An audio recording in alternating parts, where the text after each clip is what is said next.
Experiment gone wrong, but the flavor is bussin'. Hey, what's going on with everybody today?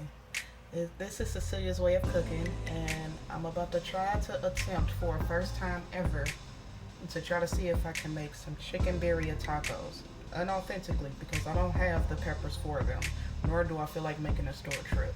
So I'm gonna use these and everything else that I have in the house that comes close to it. Let's make it happen.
Well, as y'all can see, sis has a lot more improving that she has to do with these. So it's gonna be a good minute before I fix these again. Love y'all. Like, comment, share, subscribe. This was an experiment gone wrong, but I shall try this again, but no time soon. Talk to y'all later.